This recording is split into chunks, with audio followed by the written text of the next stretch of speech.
அன்பு பிள்ளைகளே, நான் உங்கள் முருகன் பேசுகிறேன். என் கதையை நானே உங்களுக்குச் சொல்லப் போகிறேன், கேளுங்கள். சிவபெருமானின் நெற்றிக்கண்ணிலிருந்து ஆக்ரோஷமான 6 தீப்பிழம்புகளாக நான் பிறந்தேன். அந்த தீயின் வெப்பத்தை தாங்க முடியாமல் வாயுதேவனும் அக்னிதேவனும் என்னை சரவணப் பொய்கையில் சேர்த்தார்கள். அங்கே 6 அழகான குழந்தைகளாக நான் உருவெடுத்தேன். என்னை கார்த்திகைப் பெண்கள் 6 எடுத்து அன்போடு வளர்த்தார்கள். அதனால்தான் எனக்கு கார்த்திகேயன் என்ற பெயர் வந்தது.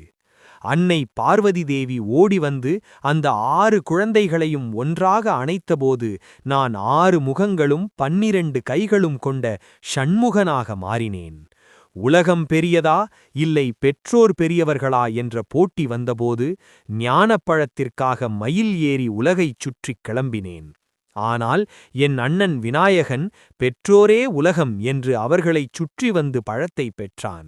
அதைப் பார்த்து கோபித்துக் கொண்டு நான் பழனிமலைக்கு வந்தேன். அங்கே ஆண்டி கோலத்தில் நின்ற என்னை தந்தை சிவன் பழம் நீயே ஞானப்பழம் என்று அழைத்து சமாதானம் செய்தார். அன்று முதல் நான் பழனி ஆண்டவன் ஆனேன். என் வேல் எப்போதும் தீமையை அழித்து நன்மையைக் காக்கும். உங்கள் உள்ளத்தில் தூய்மையும் செயலில் நேர்மையும் இருந்தால் நான் எப்போதும் உங்கள் அருகிலேயே இருப்பேன். கவலை வேண்டாம் மகனே, மகளே. வேலிருக்க வினையுமில்லை, நானிருக்க பயமுமில்லை. உங்கள் வாழ்க்கையில் நல்லது நடக்க வேண்டுமா? என்னை உன் கண்முன் காட்டிய நபருக்காக நீ வீடியோ சப்ஸ்கிரைப் பண்ணு.